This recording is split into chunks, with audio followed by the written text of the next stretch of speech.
Hi, I'm Ryan Szymanski, curator for Battleship New Jersey Museum and Memorial, and today we've got another Pictures Worth a Thousand Words for you. This is a series of about a dozen, I think it's actually 14, pictures of the ship in March of 1968, just prior to her being recommissioned at the Philadelphia Navy Yard for her Vietnam tour of duty. These pictures were all organized for the museum by one of our volunteers. So we really appreciate the work that our volunteers do in supporting our mission of restoring and preserving the ship. So, first picture here. Remember,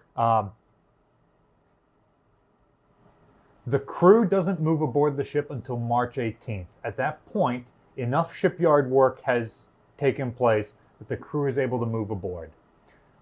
On March 26th to 28th, the ship does machinery trials. This starts off pier side, and by the 28th, they actually take her to sea for the first time since 1957.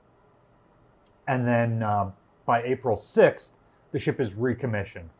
We're seeing the crew clean up and get ready for the commissioning ceremony, and we are seeing the engineering trials. These pictures are not necessarily in any sort of chronological order. They're just labeled as March of '68. So this first picture that we have, it looks like we've got a bunch of sailors with squeegees wiping down the teak deck. This is under turret 1, it looks like, from how low the guy down there is crouched.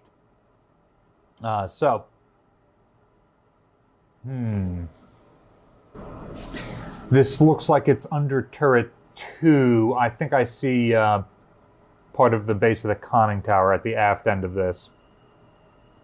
And I can see a fire hose out here on deck, so it looks like they did a freshwater wash down and now they're cleaning up. This could be them like swabbing the deck prior to commissioning, or it could be after the engineering trials, you're turning on the boilers for the first time, you're getting soot all over the place. The deck apes absolutely hate the snipes because the snipes blow their tubes all over the deck.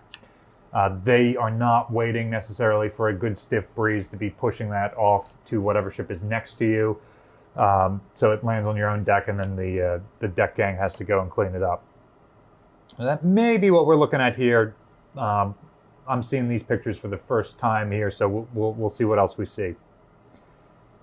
In this next picture, you can see that they are painting the ship's hull number on her.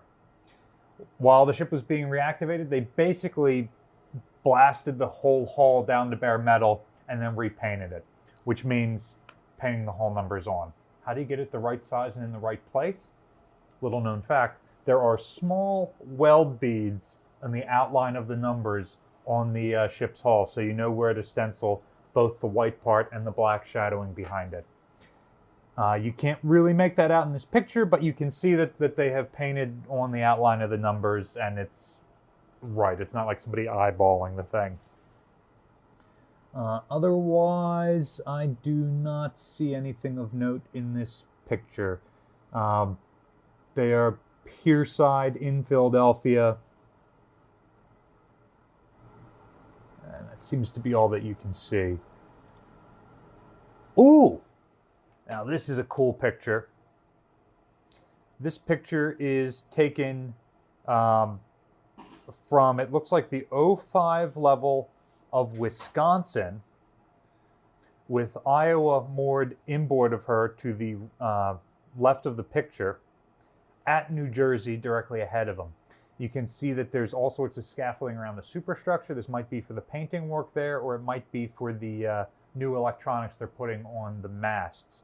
You can see that both the forward and aft mast already have the Vietnam-era electronics on it.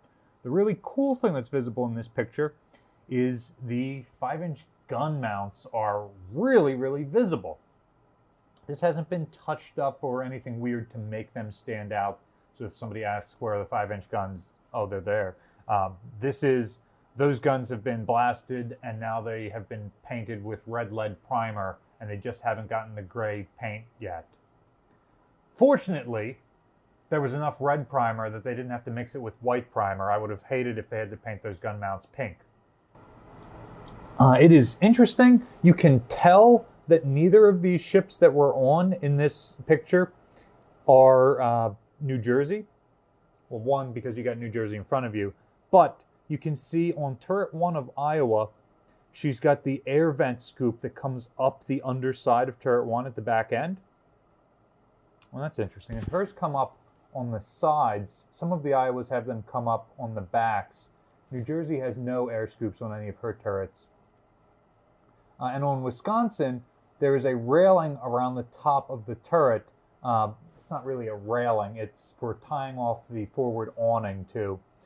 But on New Jersey, and I believe Iowa as well, although I can barely make it out in this picture, that is around the side of the turret. On Wisconsin and Missouri, it is on top of the turret. And it's, of course, not Missouri in either of these pictures because both still have their forward pulpit for the 20-millimeter guns. New Jersey and Missouri lose theirs. Notice that while these ships still have their full 40-millimeter batteries, both have lost their forward 2 gun tubs, which suffered heavily in bad weather. Weather coming over the bow would damage those guns. So the 2 that spent a lot of time in the Atlantic seem to have lost theirs, Wisconsin and Iowa. Missouri and New Jersey still had theirs at this point. So there's just a couple of features that show you that these are not New Jersey. Interestingly, you can see the these are the stool-type air vents on Iowa, and to a lesser extent on Wisconsin, have a yellow piece of sheet metal wrapped around them to keep to basically make it so those are not able to take air in, so that the ships remain sealed up in mothballs and can be ventilated using the dehumidifiers as opposed to have outside air and moisture coming in all the time. All right. This next picture is from bow on. It must be from a helicopter, maybe?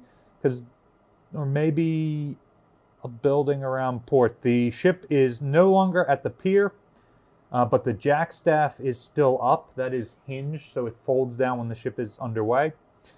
So this is probably when she's putting out to sea for her trials, her engineering trials. Let's see. You can see a lot of the crew standing around. It is March. They're all wearing their jackets. Well, that's interesting. The forward gun tubs on New Jersey are still in place, as are the directors. So these are the exact same ones under turret number 1 that I was saying have been removed from Wisconsin and Iowa already. New Jersey has now lost the gun. The guns for these 2 forward positions are removed a little bit earlier in 1967, but the tubs are still there. They haven't been cut down. She's flying some flags. I can't really make out what they are. That first one might be an Alpha. I can't really tell the other 2. Otherwise, by this point, you can see all the scaffoldings down from the superstructure. All the electronics are in place. Got a lot of deck division guys there on the bow standing around. The ship has a slight bow wake, so it seems like she's underway on her own power. I don't see any evidence of a tugboat on her here. Somebody who knows the river well enough might be able to look at this picture and say what this factory is in the left-hand side in the background, and that might tell us how far the ship has come from Philadelphia by the time this picture is taken. All right, our next picture is another one of sweepers. This one is interesting. In the last picture, there were tompions in the gun barrels. In this picture, there are not. The gun barrels are wide open. Interestingly, the bloomers have not been reinstalled on the end, so you can see the hole in the faceplate armor that gives the guns room to elevate. However, the metal plate that would have covered that while the ship was in mothballs is also not installed, so that has been removed. So that reactivation there is a work in progress. Look at this guy who's second from the left with the really big push broom. I'm going to call that push broom Wilford Brimley. The other ones look like standard sized brooms. I don't know why that guy got the big one. Interestingly, you can see on the right hand side of the picture there is I was going to say tripod, but it has 4 legs. A quadrupod stood up. That is part of the awning system. That's the king post for the ridge line for the fantail awning system. So they're probably going to put that up for the commissioning ceremony, if I had to guess. That would not be up if the ship was underway. So this is probably them doing the sweep down and getting ready for commissioning. Let's see. Oh, here's some more. You can see the fire hose played out on the deck on the left.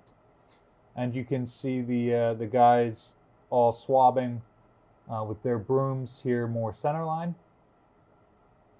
Okay, these are the raised these are the raised director tubs for the forward 240mm guns, the ones I was telling you haven't been removed yet. The directors that sat in them above the gun tubs are removed, but the tubs are still there. Those will remain in place as the ship goes through the Panama Canal. Those won't be removed until the ship gets to Long Beach later in the year. Otherwise, in these pictures, you can see that the tompions are back in the gun barrels. And it looks like the bloomers have been installed by this point. There's no scaffolding around the superstructure. So we could probably go through these pictures again with a fine-tooth comb and put them in a more accurate chronological order. Right now, we have them in the order that they were in the album when they were scanned. In our next picture, we are up on the 04 level of the chart house, just outside, or excuse me, the 04 bridge just outside the conning tower. It looks like we're on the starboard side of the ship. And we have a officer that looks like a JG with a gold bar on his collar, I think. And he's got a phone talker, and he's got probably a quartermaster, and they're looking over this chart here. It looks like this chart table is against the starboard outboard bulkhead at the aft end of the bridge. At some point, it gets moved to the other bulkhead, and it's basically mounted where the 2 men on the left are standing, with access to the window on the right allowed. Okay, here's a really cool picture from the pier. You can see the ship, the guns are still at 0 degrees elevation. Let's blow it up here. They have had their metal plates removed. The bloomers are not in place, it seems like. Looks like it's a little fuzzy on the computer. Looks like turret 2 might still have the metal plates there. So you've got the scaffolding all the way up, both the foremast and the mainmast. You got some of the 5-inch guns rotated around with their barrels pointed up at 85 degrees. Turret 3 has one of the barrels elevated that you can see. That looks like center barrel, and we can't see right barrel. Left barrel is still down at 0. So they're clearly doing work on the guns, pier side. The really cool thing is you can see these ships in the background, and you can clearly see the 64 for Wisconsin outboard, and the which would mean that it's Iowa that is inboard. We don't need to see the hull numbers to know that. Again, we can see the bow pulpits on these 2 ships so that we know it's Iowa and Wisconsin. And we can see the forward superstructure at the 011 level of Iowa makes a cross shape like New Jersey's, while the forward superstructure of Wisconsin makes, on the 011 level, makes a T shape like her in Missouri got. But again, we know these aren't Missouri or New Jersey, because if you look at the mainmast on these 2 ships, you see that it's got this big goalpost structure. Those 2 ships got more heavily modified in the late 50s than New Jersey or Missouri. Of course, Missouri's already decommissioned by this point. And they received those big king posts for cranes that were installed. But then they were decommissioned almost right away, and those get cut off by the 1980s. So they end up not being used for much.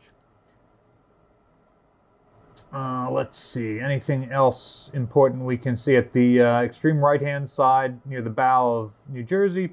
You can see those forwardmost gun tubs.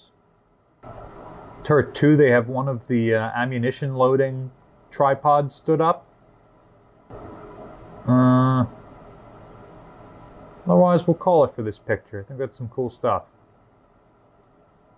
Ooh, here's a fun one. So we're on the 05 level of the bridge, I think, looking down on turret 2.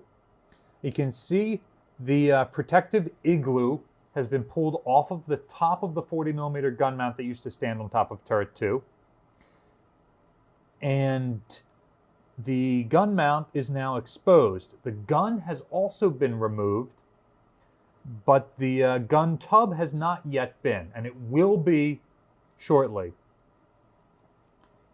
This has already been removed by the last picture we were looking at, I believe. No, I was mistaken. In that last picture, that gun tub is still there, so this might be taken around the same time. But this gun tub will be shortly removed. Interestingly, you can see the same tripod erected here that we just pointed out in the last picture. The Mark 51 director for this anti-aircraft gun is forward of it and below it. With this one, the director is right on top of the turret roof, and the gun is raised up above it, as opposed to the ones on the bow that you can see just forward of turret 1, where the guns are down on the deck and the director is raised above it. Interestingly, this director tub can fold down. It's like a hexagon or a pentagon of plating about chest high built around the operator of the gun, and they can fold down when not in use. You can see one of the sides is folded down. The other ones are up. This is, of course, going to be removed. There's some 55-gallon drums there painted black. I'm not sure what that is for, but it's possibly why these tripods and J-davits are erected up here to get those up there for whatever reason. That might be the lubricating oil that's going to be put on the back part of the barrels where they recoil into the gun. If you held a gun to my head and told me to make a guess. Let's see. Ooh, here's another cool one.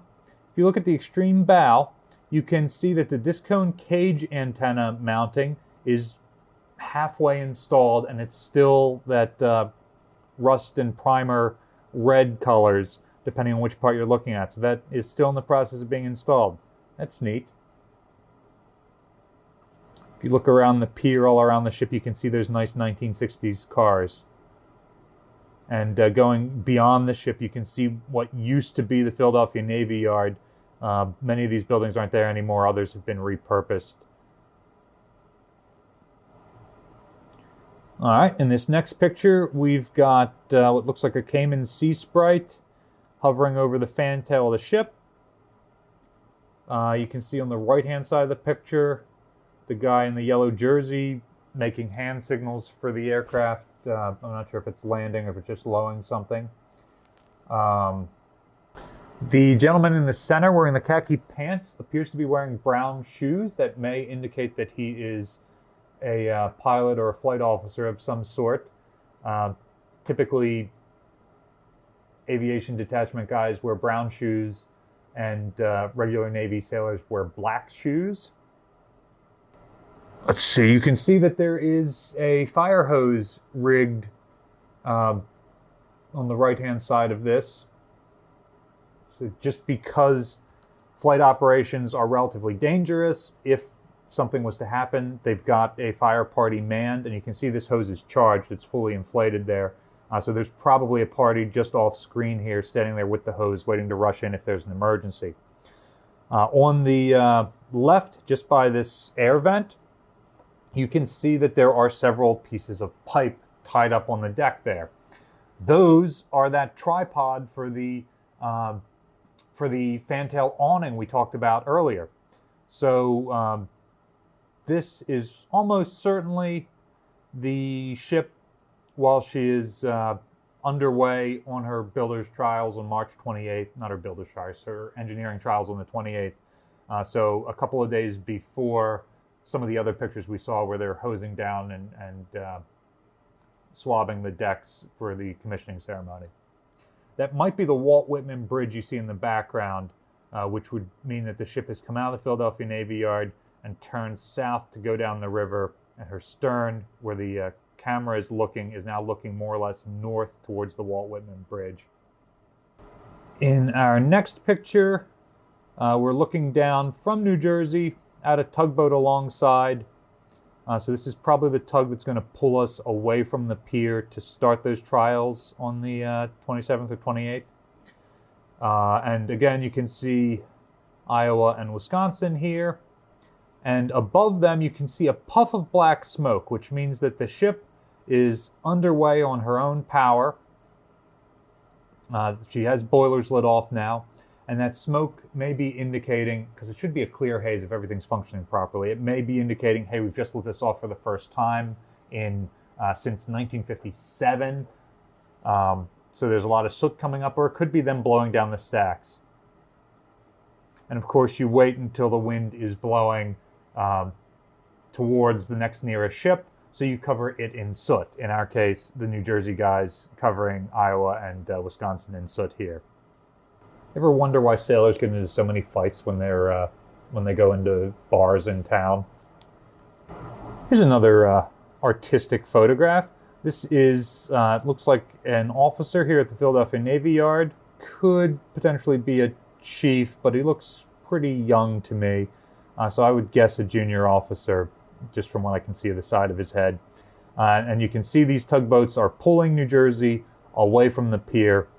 Otherwise, not much to talk about that we haven't already. The flags are up. It looks like the same flags that are up in one of the earlier pictures. By this point, again, the antennas are all in place. The scaffolding is down. The disc cone cage antenna is complete.